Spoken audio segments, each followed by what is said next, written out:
Good afternoon and welcome everyone. My name is Dan Attridge. I have the privilege of serving as the Dean of the Law School. It's my pleasure today to welcome everyone to our special event. Today's event is part of our Brendan Brown lecture series, which began at our law school in 1982. Brendan Brown was the 6th Dean of our school and was an internationally recognized legal scholar. The Brown Lecture Series invites outstanding professionals from various fields who have made a contribution to public life to share their perspectives on a wide variety of current topics. On the back page of your program, you will find a listing of the speakers who have addressed us as part of the Brown Lecture Series in previous years. Our special guest today is the Honorable Noel J. Francisco, Solicitor General of the United States. In the interest of time, rather than detail for you his impressive credentials, I will simply refer you to page 3 of our program for a description of his remarkable background and extensive experience. There you will learn more about his career in public service and in the private sector.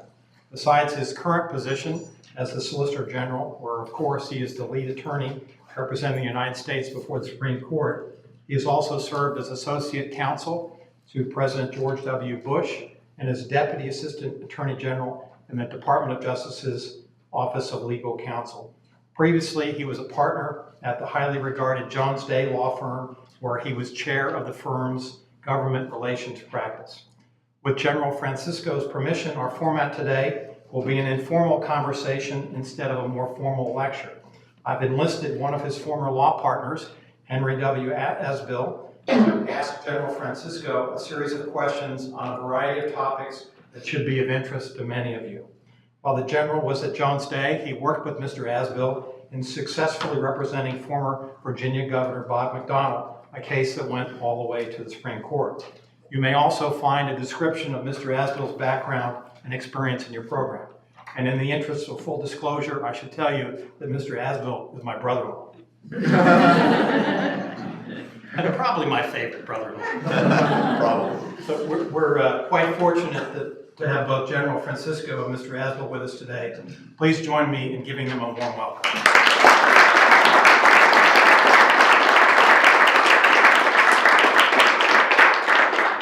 Thanks very much. We'll start right away asking Noel some questions, and at the end of this program, we'll save some time for questions from the audience. Noel, I want to talk to you to begin with about your very interesting personal background, and I understand you were born and raised in a place called Oswego, New York. Is that right? Am I pronouncing it correctly? That is Oswego, New York. There's a debate about how you pronounce it. All right, and where, pray tell, is Oswego, New York? It sits right on the shore of Lake Ontario, about an hour north of Syracuse. And Hank, before we get started, I wanted to thank you all for inviting me to be here. It's really great to come to Catholic University. I've been living in Washington for a long time, so I've watched it from afar, and over the last few years I had a chance to look at it much more closely when it was one of our clients in the contraceptive mandate litigation, and so it really is a pleasure to be here with you all to discuss what I'm doing now, so thanks very much. Okay. And you were born and raised in Oswego? I wasn't born there. My father came here from the Philippines in the early 1960s. For some strange reason, he decided that the place that he wanted to start his law practice was in upstate New York. So he started out in Syracuse, which is where I was born. Then he enlisted in the military, so I lived at Fort Detrick in Maryland for the first year of my life, and after that, we were back to Oswego. Okay. Now, have those influences in terms of where you were raised and where your father came from, in particular, have those shaped your perspectives in any way that relate to your job as Solicitor General? Well, you know, I think those experiences kind of shape your view on life. I find that every time I feel like I need to recharge, I get a little bit too much of Washington. I need to go back up to Oswego, where I grew up. And I was actually just there 2 weekends ago to bring my kids up to show them what a real winter looked like. We had about 3 feet of snow the first night that we were there. But what I do find is that when you get too caught up in what's going on in Washington and you think that Washington is the center of the world, it makes a lot of sense to go someplace where people don't think about Washington, all that much, and they think about what's going on in their daily lives. And so, yes, I think that Oswego influences pretty much my whole outlook on the world. A friend of mine was just joking the other day when he heard that I'd taken my kids to Oswego for the weekend that if Noel had an opportunity, had the choice between being the Solicitor General of the United States and the mayor of Oswego, he's pretty sure which one I would do. There's still time.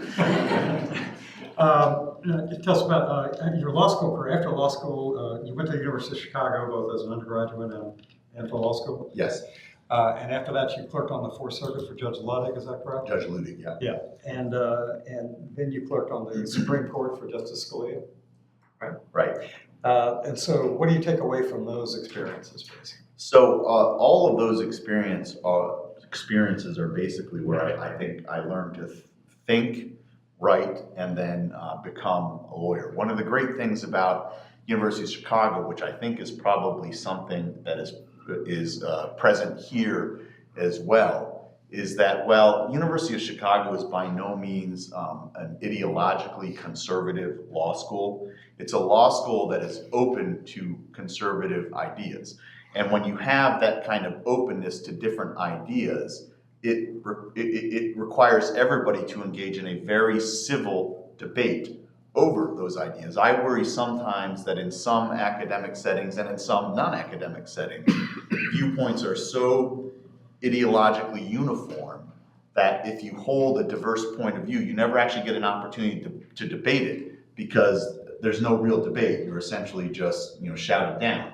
But when you're in an environment like University of Chicago, and like I suspect you have here, you are forced to confront different viewpoints respectfully and have an ongoing and vigorous debate over what the right answer is. And I think that's the setting where you really learn to think like a lawyer. So at University of Chicago, that's where I think I first started learning to think like a lawyer. When I went to clerk with Judge Ludig and then Justice Scalia, that's where I really had the opportunity to translate that kind of training into the actual legal thinking and writing, the way lawyers think and write about things. And then it's when I got out into the world of practicing law that I learned to put those ideas into practice on behalf of clients. Any special memories from your clerkship days? Lots of memories. I'll give you one from my days with Judge Ludig and one from my days with Justice Scalia.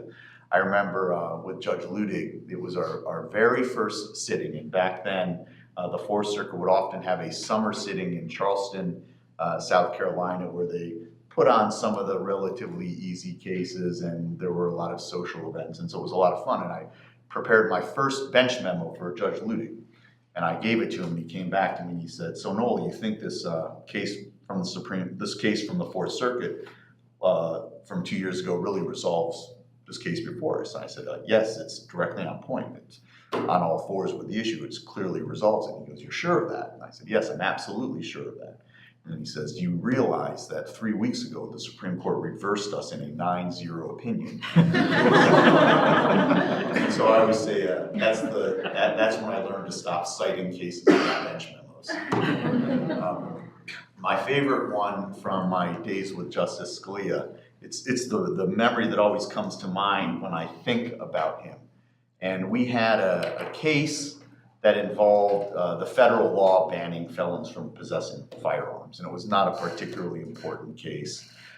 Justice Scalia had a wonderful practice of, before he would actually cast his vote on a case in the court's conference, he would pull the clerks together and we would debate it, and he would at least pretend that he cared about what we thought and how we thought he ought to vote. And in this particular case, we're debating over whether this particular felon had run afoul of the felon in possession law. And at one point, the clerks were going back and forth, and Justice Scalia had turned his chair around so his back was to us, and he was looking out his window. And one of the more conservative law clerks made the comment, started invoking the Second Amendment and how we really needed to interpret the statute in a way that comports with the Second Amendment. One of the more liberal law clerks said something to the effect of, "Well, this guy's a felon. Surely you don't think that the Second Amendment protects felons?"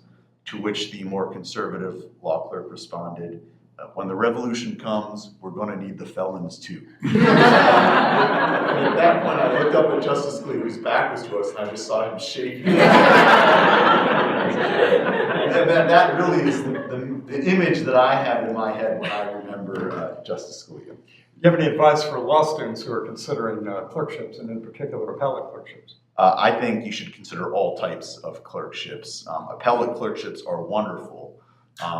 If you're going to be, a big firm lawyer, a lot of what you do is research and writing and drafting. And in an appellate clerkship, you see lots of different cases. You get to learn, you get to think across different legal issues at the same time, so they're great. But if you're going to be a trial lawyer, I think that it's a district court clerkship could even be better, because that's where you start seeing how trial lawyers practice their trade. And it is a very different thing. Hank and I handled lots of cases together where Hank was the trial lawyer and I was the sort of law guy in the room. And it was just amazing to watch how these guys practice their skill in such a natural fashion before juries and judges. So I think that depending on what you want to do, I would very much be looking at trial court clerkships as well. Okay.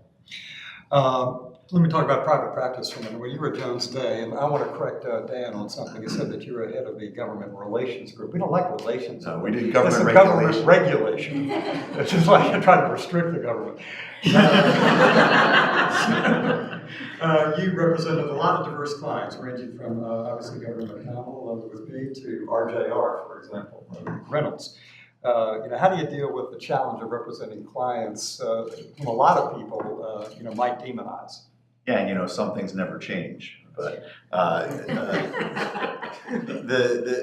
frankly, the most interesting law practice is where you're representing clients that are not particularly popular. I don't know if any of you remember the movie The People versus Larry Flint, where when the head of Hustler magazine first met his lawyer, and he said, I'm your perfect client. I'm always in trouble, everybody hates me, and I can pay my bills. We had a partner at Jones Day who always described the perfect client as somebody who was rich, pissed off, and wrong. So, but when you're representing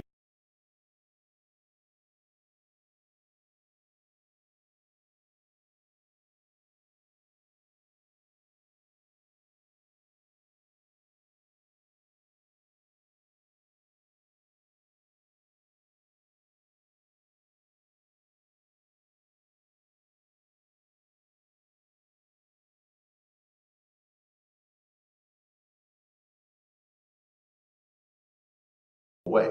With Governor McDonnell, we faced a pretty hostile media, and we were very unsuccessful in the lower courts, but we were completely convinced that the legal argument that we had crafted was correct, and that if we could only get it to the Supreme Court, we would ultimately prevail. And so a lot of the strategy in our case was making sure that in the event that we lost at trial, those kinds of pristine legal issues were preserved for further review. And I think that when you're in that kind of spotlight, it forces you to think through those issues in that way, and it makes your arguments better.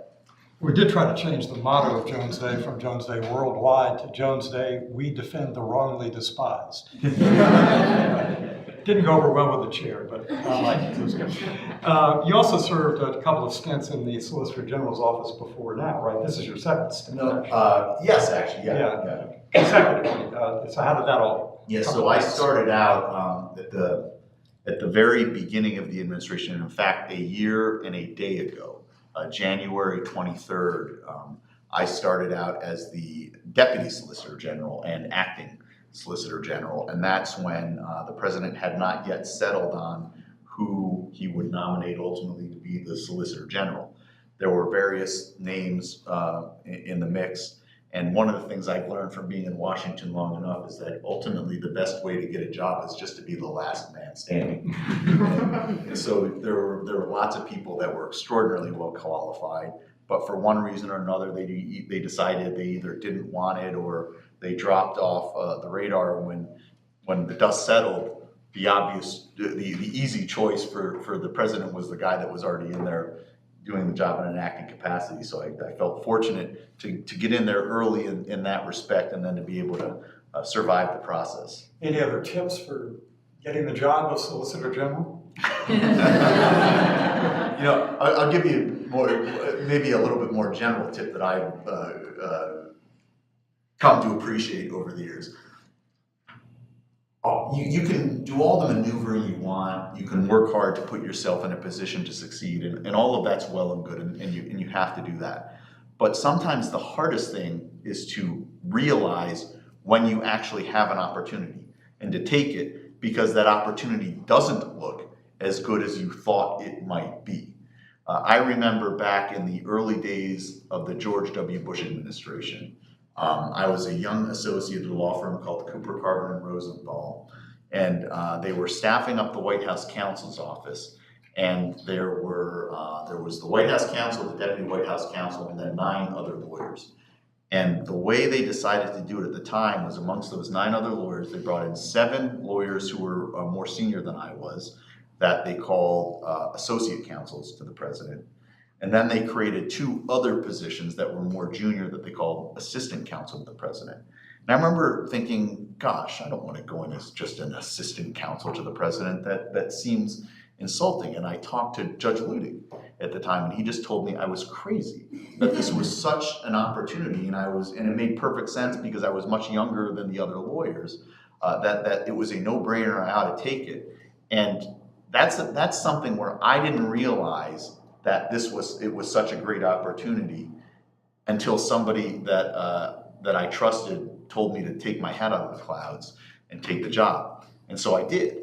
And the other assistant counsel to the president who took the job along with me was a woman named Rachel Brand, who's now the Associate Attorney General of the United States. So it's just a very good lesson about sometimes you need to recognize an opportunity.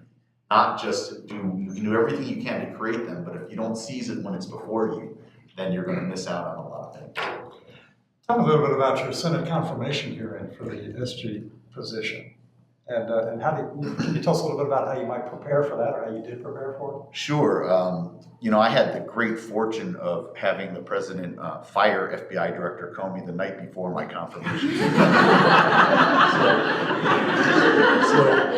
I remember that morning I got a text from a friend of mine who said, I think you should be all right, we've got them sufficiently distracted.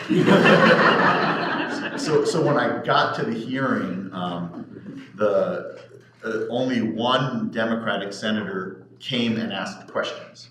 And all of her questions were to the guy who had been nominated to head the antitrust division because she cared a lot about antitrust law. What we thought was going to be a fairly grueling 3-hour hearing ended up lasting about 45 minutes, where I got questions from Chairman Grassley, Senator Cruz, and Senator Lee, and Senator Kennedy. And so it was a fairly light sledding.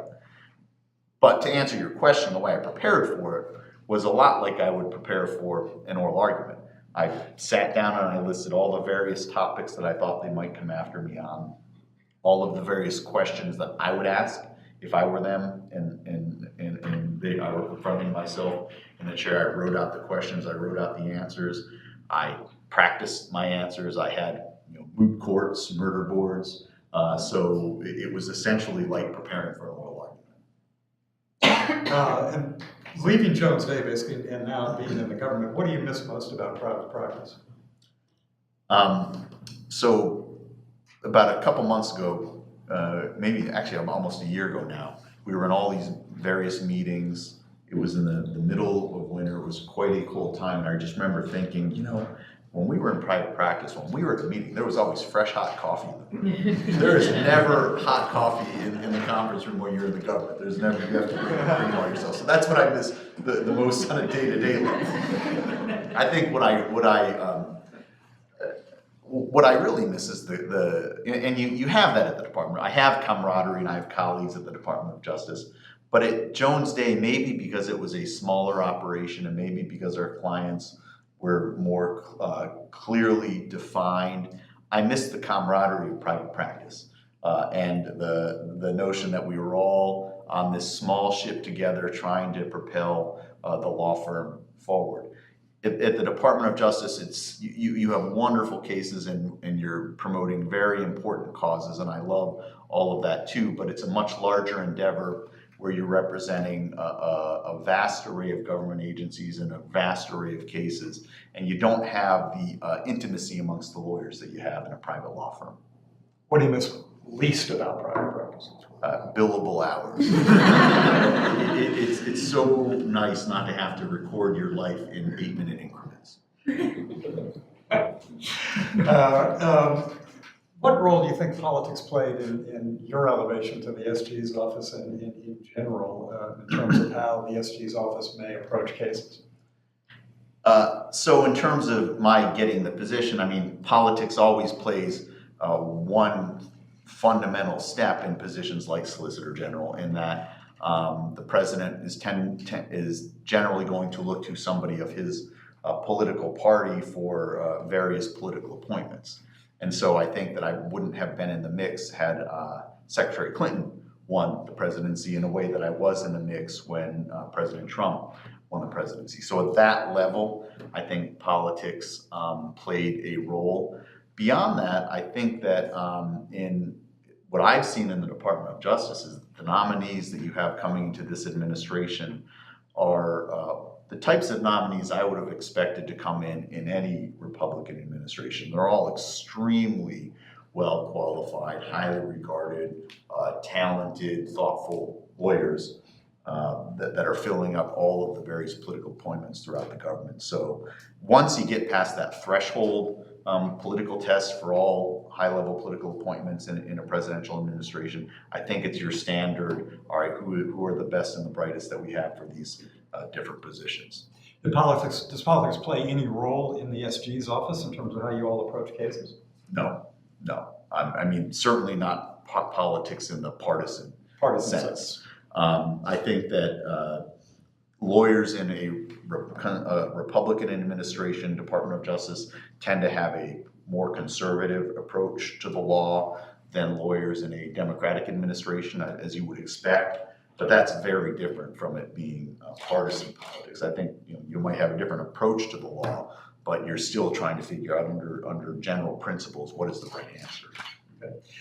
You've argued several cases before the Supreme Court, both in private practice and now as SG. Any favorites or ones that stand out in your mind?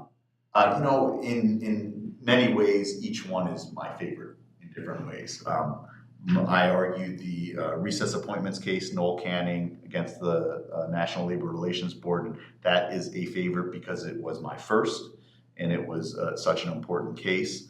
I argued the Zubik case on behalf of Catholic University and other clients, and that was a favorite because the principles involved were so near and dear to my heart.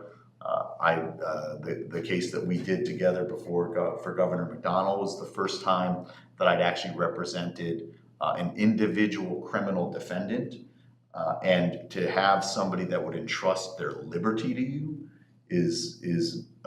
puts a burden and a privilege upon you that is very different than when you're representing corporate clients. So I think every one of them is my favorite in a different way. Any cases that you think you should have won that you didn't, or should have lost? Well, all of the ones that I didn't win, I should have won. And I'm not going to concede that anyone I've won, I should have lost. We often hear about the press refer to federal judges as a Democrat or Republican appointee and as a liberal or conservative, etc. And I think that gives people the impression that judges decide cases based on their personal political affiliations. And has that been your experience in practice? I don't think judges ever decide cases on their personal political affiliations.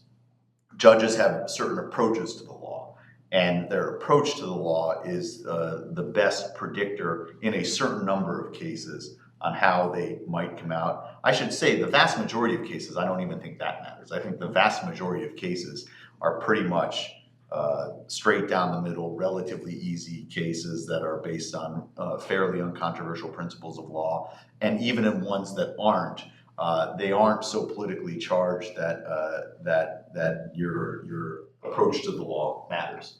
There is a small number of cases where they arise in a politically charged environment. I don't think partisan politics plays any way into judges' decisions, but I do think that like judges generally on high-profile cases, their general approach to law can impact the outcome of the case.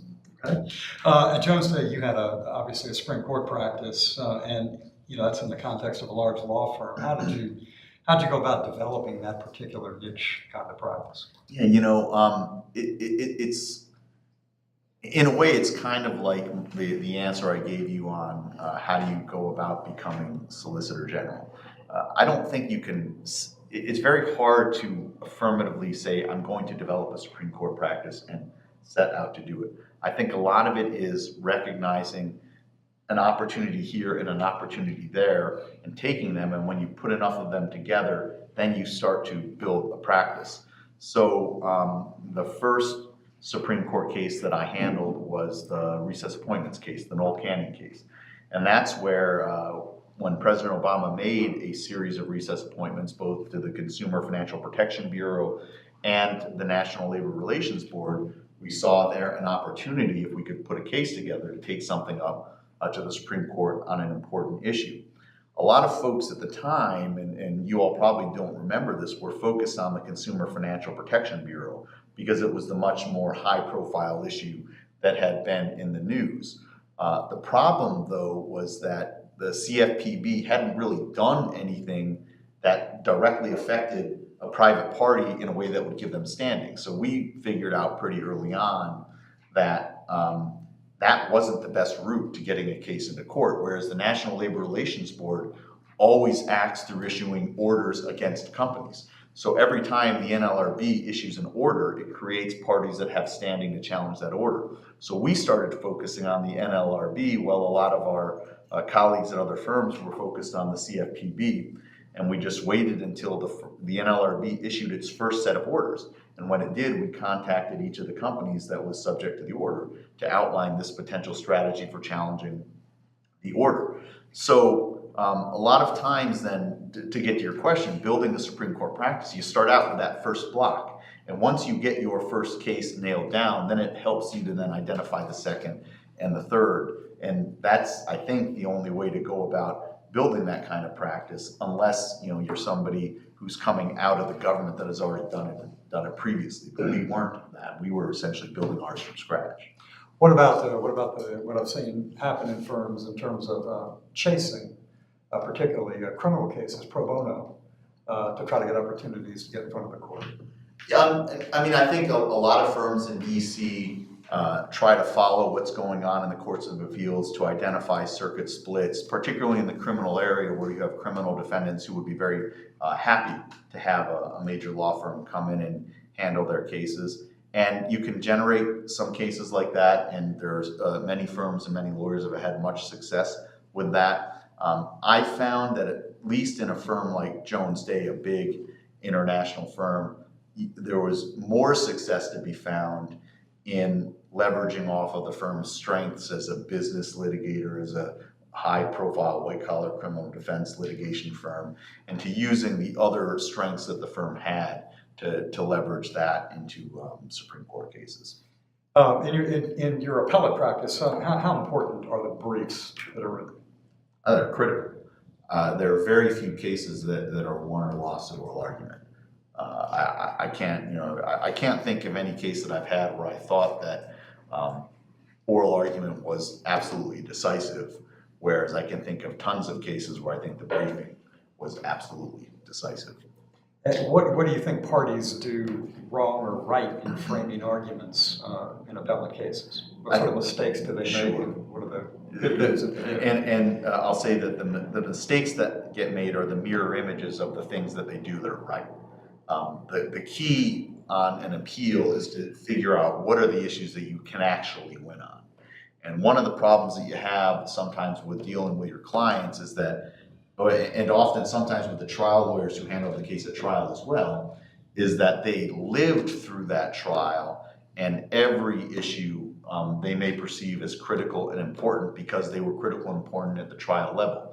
And a lot of times on appeal, you've got to figure out, all right, I understand that the trial judge screwed up that issue, but what are our chances of winning on that versus this other issue in the context of a brief where we only have 40 pages to make our case? And so you need to figure out what the issues are that you really do have a chance of winning on appeal. So the best briefs are the ones that are able to make that cut effectively and present those arguments effectively. The worst briefs are the flip side of that, where the lawyers try to chase down every theory, including theories that really have very little chance of succeeding in the Court of Appeals, and that in turn undermines their ability to effectively present the theories that do have a possibility. Any thoughts on the maximum number of arguments you should have in an appellate? And I certainly don't have any kind of rule of thumb on that. You want to, in an oral argument, you'll typically not be able to get to any more than 3 issues. And if an issue is not important enough for oral argument, you got to question whether it really is important enough to put in the brief. So probably you should aim for maybe 3 major arguments, but that being said, if there are others that are truly meritorious arguments, you ought to keep them in there as well. In your experience, do you think appellate judges reach tentative decisions, at least, if not final decisions, based on reading the briefs? Oh, without a doubt, I think that when judges come to argument after having read the briefs, they will at least be leaning in a direction. I don't think that they've necessarily made up their minds, but I think many judges will be leaning in a direction. And if you handle cases out in California, particularly in the state court system, it's very typical that the night before a hearing, you'll get what's called their tentative opinions. So you'll actually get their tentative ruling, and you'll know exactly what they're thinking based on the briefs, and then you go and present argument based on that tentative ruling. All right, and otherwise, how do you prepare for your oral arguments? For me, it's largely, it's a painful process, and it's a meticulous one where I start out by reading everything. I read all the briefs, I read all of the background materials, and try to get it into my head. I usually will spend several days doing that. Then I'll spend several days kind of outlining my argument, almost as if I got no questions, how would I walk through the argument? And it's kind of unrealistic because you never have an argument where you can do that, but it allows me to organize my thoughts in a way that reflects the briefing and the principal arguments of the case. And then the most important part is I'll sit and I'll write out every single question that I can think of, and I'll talk to others and I'll read the briefs and write out every single question that I think I could get, and I'll write out the answer that I would give if I had that question. And then I'll, sit in an office by myself and often ask myself the questions out loud, answer them out loud. And I do all that, I try to do all that before I get to the moot courts. And then by the time I get to the moot courts, it's a way of practicing the different answers that I've devised, figuring out how to, when I get taken down a trail that I don't want to be down, how to work myself back to the key points that I want to make. But it really is, you spend a lot of time preparing for a 30-minute argument. How many moot courts in general do you think are common in the Supreme Court practice? Sure. I think probably for a major Supreme Court case, at least 2, and sometimes as many as 4 or 5. Is that true also within the SG's office? Within the SG's office, the standard practice is 2 moot courts per argument, but we'll often, for some of the bigger cases, schedule additional ones. And is that all internal, the lawyers in the office, or do you bring outside people in? We bring, it's lawyers in the office, it's other lawyers within the Department of Justice. Sometimes, not sometimes, but in many cases, we appear as an amicus on behalf of one of the parties of the case, and so we'll take 10 minutes of the oral argument. And when that happens, we'll often invite the party's counsel that we're supporting to one of the moot courts. What's the relationship between the SG like with the justices on the court? Is there any formal, informal social relationship? Well, I mean, I'm still figuring my way out on that front. It's largely a formal relationship, though. I mean, they are the decision makers, we're the litigant, and there has to be a certain amount of separation between those two. That said, we are the most frequent litigant before them. They rely on us for our views on a wide variety of issues, but I think that it's a fairly formal relationship through which we provide those views. And what sort of role does the Attorney General's office play in terms of positions that the SG's office takes?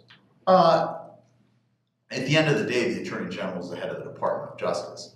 I think that we certainly, on the major cases, keep them apprised of what we're doing. I think by and large, though, the Attorney General looks to us to handle the Solicitor General's docket and handle it appropriately, and he defers to our judgments on most things. So the AG and the Deputy Attorney General don't weigh in particularly on cases that are pending before? You know, there's so much that goes on in the Department of Justice that if they decided to weigh in on every issue, they wouldn't get anything done. I think like any good supervisor, they figure out which issues matter to them. And if there are particular cases that matter to them, we'll talk about it in advance. At the end of the day, it's our call on what positions to take in the Supreme Court, but we have to be mindful of the chain of command. Okay. November 2015, Justice Kagan gave a lecture in honor of Justice Scalia at Harvard Law School, and she said, quote, that Scalia will go down as one of the most important, most historic figures in the court because he taught everybody how to do statutory interpretation differently. And she went on to say, I think we're all textualists now in a way that was just not remotely true when Justice Scalia joined the bench. Do you agree with those comments from Justice Kagan? Absolutely. If you read a lot of Supreme Court cases over time, and you look at a lot of the Supreme Court's decisions from the 40s, the 50s, the 60s, the 70s, particularly their statutory interpretation cases, it really is striking on how, depending on the justice, of course, how little a role the text of a statute could sometimes play in their decisions. And when Justice Scalia came onto the court, I'm trying to remember, there was a law professor who wrote an article about this, and what the law professor wrote was, it's as if somebody had, pulled the curtain back and said, what are you talking about? Who cares what, the purpose is? Who cares what, all of these other policy factors mean when the text of the statute is clear? Now, there are a lot of justices that still disagree on what you do when the text is unclear, what role policy plays. But I think that now, much more so than 30, 40 years ago, everybody agrees that you need to start with the text, and that's the primary tool for interpreting a statute. And it seems so obvious to us now, but it wasn't obvious if you look at opinions from 30 and 40 years ago. And I think that some of the most vivid reaffirmation of this came just this past Monday, when the Supreme Court handed down a handful of decisions, and there was one decision that was a 9-0 ruling on some question of the Administrative Procedure Act, and Justice Sotomayor wrote the opinion for a majority of the court. And it was a straight down the middle textualist opinion that concluded with essentially the statement that since the text is clear, our analysis begins and ends with the text, and we don't have to look to anything else. I don't think you would have seen an opinion like that 30 years ago. So you would agree that Justice Scalia has a long-term impact on the law?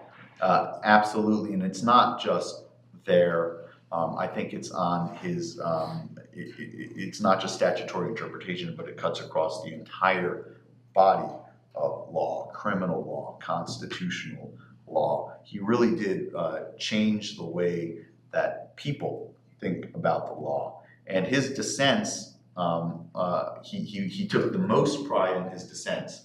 And the reason he did was that he viewed his dissents as speaking to basically you all, to speaking to law students. His basic view was, I can't convince my colleagues, even though I know that I'm right, but I'm going to convince the next generation of lawyers that I'm right, so that when they're coming up through the ranks, these ideas outlast him and outlast his life. And if he can persuade the next generation of lawyers, he thought that was at least as important as being able to persuade his colleagues. So he obviously had an impact on your career, and did it have an impact on your personal life as well? When somebody, it's an extraordinary thing when a judge or a justice can take some young law student and kind of pluck them out of obscurity and put them onto a path that they would not otherwise have been on. And the kind of relationship you develop with the judge or justice that helps you along in that way is different than I think you develop with most other mentors that you'll have.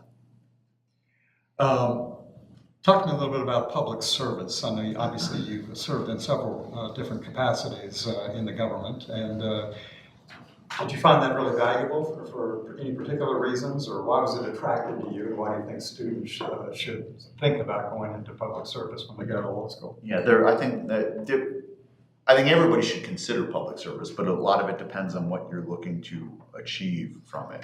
On one level, it's always an important thing to give back to a country that's given so much to us. And when you go into public service, it gives you an opportunity to do that. And you can do that no matter what your views happen to be. There's always something that you can do, whether it's government or nonprofit organizations or charitable work, that allow you to give back in that way. In Washington, you have a unique opportunity as a lawyer to do types of public service that, in addition to advancing causes that you believe in, can also advance, particular positions that you believe in. If you believe in the law to develop in a certain way, one way versus another, there are lots of opportunities for lawyers to take jobs that help shape the law in one way versus another. And that's something that you can do more so in Washington, D.C. than in other areas. But I should add that, being a lawyer in private practice allows you to do a lot of that too, whether it's through pro bono work, where you do have an opportunity to take on causes and individuals that help advance things that you believe in, but also when you're representing clients. Ultimately, the reason why clients prefer, none of them prefer being in court, but they prefer being in court in the United States more so than just about anywhere else, is because the United States is governed by a system of a rule of law system that is relatively predictable. And I happen to believe that whenever you're representing clients in the context of that system, you're promoting rule of law principles that ultimately are public benefits too. Okay. Any thoughts about what you might do after being Solicitor General? Well, hopefully I won't get fired from this job. Pick for a blog, invitation, I think small general practice as well. I've always thought that I'll eventually go back to practicing law. That's what I love to do. And so I imagine I will find myself practicing law somewhere after this job is over. In terms of public service, another thing I want to ask you about is, obviously you've run into a lot of people who are very competent and capable public servants. Any particular things come to mind when, as role model, people who have been role models as public servants from your perspective? Yeah. One of the things that I find so impressive, what I found so impressive during this stint in the government is, we came in about a year ago in the context of an election that was, at least to many, quite surprising, and coming into a Department of Justice that is staffed largely with career professionals who have a diversity of, political and ideological views. And I think some of the most impressive public servants are those individuals who I don't have any idea what their political views are, and I certainly don't ask. But I suspect that many of them weren't as pleased with the outcome of the election as I was, but nonetheless, in the context of the litigation that we were defending on behalf of the new administration and the government, these were individuals who came to their jobs as consummate professionals. And regardless of what they thought of the underlying policy we were defending, they did their jobs admirably in defending those policies. And I think those early days of the administration where I saw some of the best public servants that I've come across during my various stints in the government. All right, let me ask you a little bit about law schools and law students. Based on your experience, either teaching adjunct courses or things of that nature, or interviewing an awful lot of young law students and young lawyers, do you have any views about the state of legal education in the U.S. right now? And are there things that law schools are doing poorly or doing really well, or placing too much emphasis or too little emphasis on? Yeah, I wouldn't claim to be an expert on this. My recruiting largely focused on the University of Chicago at Jones State, because that's how we divided things up. I by and large found that the students that I've come across are quite well trained, to the extent that you can get training in 3 years of professional school.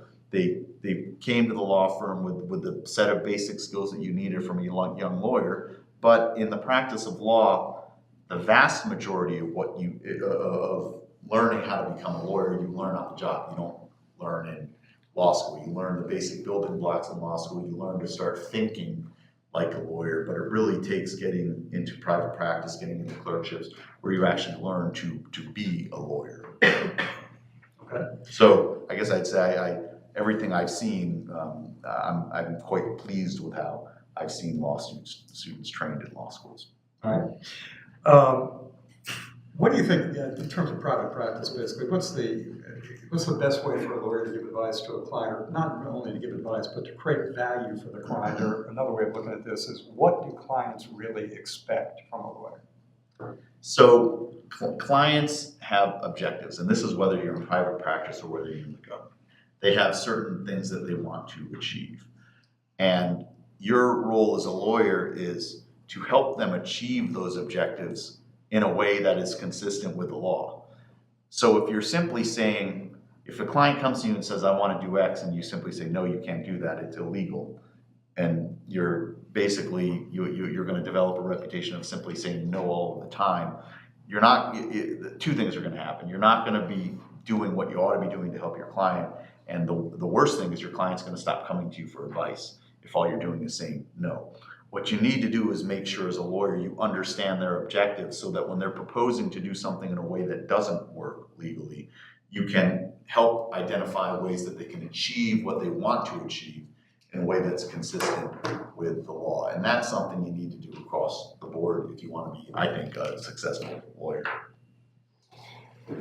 You mentioned it a little before about Justice Scalia, but this concept of mentoring, would you address that a little bit, and how important that is, or unimportant in your view? Yeah, I think it's critical. And partly for the reason I mentioned, that sometimes when you're young, you don't have the experience yet to recognize when there's a good opportunity before you, and mentors can help you with that. Mentors teach you how to practice law. They teach you how to navigate the difficult decisions that you have to make in private practice and in the public sector. And particularly if you're somebody who's coming from a family background where you don't have lawyers within your family to turn to, you're going to be entering into a field that you don't have natural people that can guide you through it. And so you need to develop those relationships with whether it's your professors or partners at law firms that you work for, or more senior lawyers in government organizations that you go into. They're the ones that are really going to help you figure out how to become the type of lawyer you want to be. And how does a young law student or a young lawyer in a law firm go about identifying somebody to be a mentor and trying to forge that relationship? Yeah, that's a tough thing. Law firms will often set you up with a mentor, so there's that kind of formal process, and it's a good fallback. But at the end of the day, you need to find somebody that you trust and that trusts you. And I think what you also want to find is somebody that has a practice and has developed a professional reputation that's one that you want to emulate, because it's that type of person that's going to help guide you to the point in your professional career that you want to be. There's no magic formula. I wish I could give you an easy answer to that question, but it really is trying to identify people that you want to emulate, and then developing with them a true friendship, not just a professional working relationship, but a true friendship. My biggest mentors in the practice of law, Judge Ludig, Justice Scalia, Chuck Cooper, and Mike Carvin, who started the original law firm the small law firm that I started working at right out of my clerkships. They're some of my very closest friends. And it's that type of relationship that I find to be the most successful, because they have a vested interest then, not just in you succeeding professionally, but they want just to see you succeed generally. And that's the real mentoring relationship that's the most effective. Okay. Obviously, we're here at Catholic University, and it's a faith-based institution, and that prompts me to ask you a question about how your own faith has guided you in your career. Yeah. In a way, it's similar to your question to me about Oswego. I think your faith sets your worldview. It sets out what's important to you, and it helps frame the types of issues you may want to take on or not take on in the course of your career. And so it's critical in that respect. At the end of the day, particularly in the position that I'm in now, though, you need to make decisions on behalf of the government according to law. So while faith may give you a background approach to things, it can't, at the end of the day, drive a decision on whether something is lawful or unlawful or what position to take. So it's a very complicated issue, how faith plays a role in the development of your career. To be sure, when you're in the private sector, it plays a role in what types of causes you choose to champion. So when I was at Jones Day, I was very proud to champion the cause of religious liberty in the context of the contraceptive mandate. But when you switch into the government, you have to be very careful to make sure that the positions that you're advancing are based on the rule of law and not your policy views, not your political views, and not your religious views. Aside from litigating in U.S. courts, I understand you're one of the few, if not the only lawyer who's ever litigated in a Russian court. Is that correct? No, when I was at Jones Day, for a while, I was the only Jones Day lawyer who had ever litigated a case in a Russian court. And that's because both of my daughters are adopted from Russia.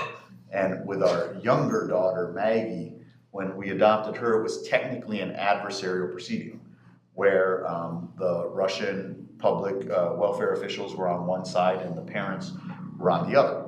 And so you needed to convince the judge to approve the relinquishment of the child into your custody. So it was about an hour and a half oral argument through a translator where the judge would ask me various questions and I would answer the questions in the course of working my way through that presentation. Obviously successfully. Yes. Very successfully. Given the schedule that you have now and the schedule you had at Jones Day, can you tell us a little bit about your thoughts about work-life balance? Yeah, and that's all. How to prioritize family and that's always career? It's always a very tough issue, and it's something that it can't be just asked to one person in a marriage because it's really how you prioritize it amongst the parents. And I have been fortunate to have a wife who takes a lot of the laboring oar on the childcare issues that have allowed me to spend more time focusing on my career, but that's a balance that every family needs to strike. In my own professional practice, I think that the demands of the job make it so that often you're at work late into the evenings and on weekends, so you need to figure out how to carve out the time to spend with your family and try to protect that when you can against the incursions of work. But sometimes it's difficult to do. I take it your wife and children think you're doing a pretty good job at it? I think you might have a mixed vote in our household. All right. And finally, I'll let you say, I know you love your cigars. Are you allowed to smoke them in the SG's office? Well, I'm a big cigar smoker. I have two balconies that the Solicitor General's suite is the nicest office in the Department of Justice, bar none, and has two balconies off of them on which you are not allowed to smoke. So I have found there's some park benches outside of the Department of Justice on one of the corners, and on very nice days you'll often find me with a stack of briefs out there. And the security guards are very nice because there's somewhat of a homeless population in that area. But when I'm smoking my cigars out there, they'll patrol the corner more often than when I'm not out there. And finally, any Super Bowl predictions? I have no particular dog in this fight other than that when you see somebody that is great at what they do, I just always kind of root for that. And so I don't have any love for Tom Brady or the Patriots, but I do have a love for the fact that he's somebody that it seems to have perfected his profession and his trade. And when somebody does that, I like to see it continue. Any questions from the audience? Jay Jupiter, graduate in 1980 high school. Maybe I misinterpreted the question, Mr. Esper, but you said that there were no political considerations in your job. Isn't this administration reversed its position in an unprecedented number of cases? In fact, sometimes either dropping its position totally or going to the other side? Yeah. So I think that I don't think I said there were no political considerations in the job. I think that what I said was that obviously in getting the job, there's that initial political cut. Secretary Clinton and her Department of Justice is going to take different nominees than President Trump and his. And within, I think I also said, an administration, you have people that take different approaches to the law. In a Republican administration, you tend to have lawyers of the Department of Justice that have a more conservative approach to issues than lawyers that you would have in a Democratic administration. So in that sense, I think that kind of approach to the law and worldview plays a role. I don't think partisan political considerations ever play a role in that. We have in a handful of cases, and I think I can count 4 such cases, changed positions from the positions that the prior administration took. I think that's something that happens quite frequently when you have changes in administrations from one party to another, where the approach to certain issues is different from one party to another. But I don't think that we've changed positions in many more cases than other administrations have. And the fact of the matter is we've not changed positions in the vast majority of cases that are before the courts. Who decides who gets to do the oral argument from the Solicitor General's office? And I'm assuming it's you. Mhm. And if so, what factors do you take into account? So yes, ultimately it's the Solicitor General that makes that decision. Couple factors go into it. The first cut is it the type of case that the Solicitor General or one of the deputies should argue, or is it more an appropriate case for an assistant? The Solicitor General will typically argue between 5 and 7 cases a term, and usually you're trying to identify the cases that are the more high profile or important to the administration. The deputies each have portfolios, and so within their portfolio, they're looking to argue 4 to 5 cases a term, and so they'll look at the cases that fall within their portfolio, which are the ones that are most appropriate for the deputies to argue. Once you get down to the assistants, it's very much of a seniority system where each assistant will argue between 1 and 3 cases a term, and it will be largely driven by their seniority. And they also have certain subject matter areas, but within those subject matters, we try to make sure that everybody gets at least 1 argument a term, and the more senior ones get 2 to 3. When you say portfolio, do you mean just a subject matter? Yeah. So we have some lawyers who tend to focus on criminal issues. We have 2 lawyers who focus on original jurisdiction cases. Some might focus on Indian law issues. So yeah, that type of subject matter expertise. In the Masterpiece cake shop case, would you want to answer a question about that? I'll hear it. Well, thank you for being here. But in that case, this isn't an individual versus the Colorado Civil Rights Commission, but a business, the Masterpiece Cake Shop versus Colorado Civil Rights. So why does a business have a First Amendment freedom of religion, freedom of exercise? Yeah, that's a good and interesting question. In that particular case, you had a business that was owned by essentially an individual. So I think it'd be a lot different question if you were talking about, Safeway and going into a Safeway and having Safeway make you a cake, than if you have an individually owned and operated business, which is essentially what Masterpiece was. So it's kind of the issue that the court confronted in the Hobby Lobby case as well, where you had a closely held family business, and whether that closely held family business was imbued with rights under whether it's the First Amendment or the Religious Freedom Restoration Act. And it might be different if you were talking about IBM. Do you think that your office would support the petitioners had they been different people? Had they been a Muslim owner and say a Christian? I would, every case you kind of want to look at what the legal issues are, but I'm quite confident that we would not make a decision based on the religious views of the litigants. Thanks. So I've heard during oral arguments at the Supreme Court sometimes that questions directed at the counselor might actually be kind of a behind-the-scenes conversation between the justices, and they're trying to, make points in that regard. So during oral arguments, as you're answering the question, how do you kind of navigate that, and how does that factor? Well, it's interesting. There are times where it's not even veiled. It's quite clear that they're just talking to each other. I think as an advocate, you kind of want to figure out which one of them is on your side, and then use their question in order to bolster your position and try to convince the person that justice is talking to, the other justice that justice is talking to agree with you. So you really want to make yourself part of that conversation between the justices. That's really the art of oral advocacy in every case. What's your favorite part about being the Solicitor General? That's a good question.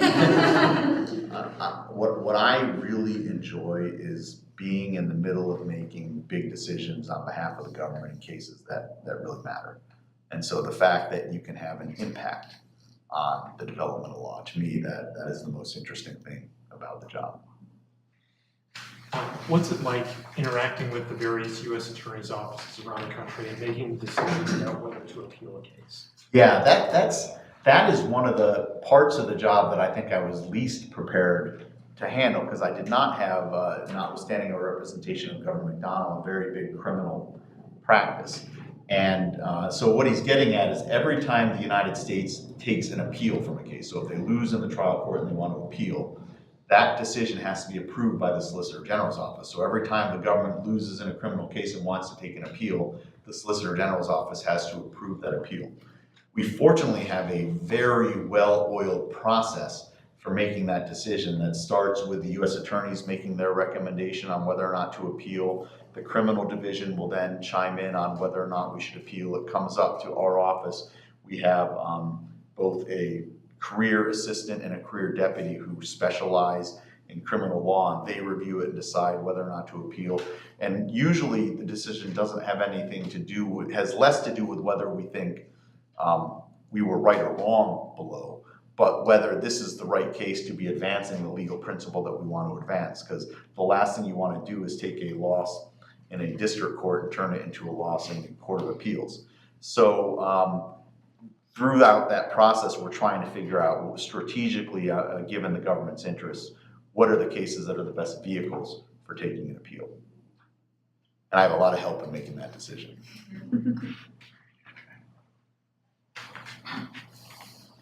Good, we didn't have to cut anybody off. So we have a small token of our appreciation. Thank you very much. It has our logo on it, so please be sure to pull it out when you're in the presence of any prospective law students. Absolutely. So please join me in thanking you.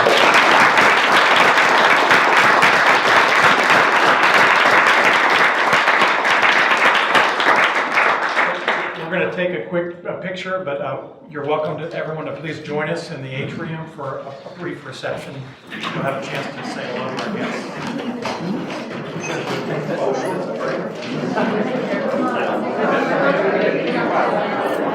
You want us in front? Yeah, we'll do it in front because the table's right.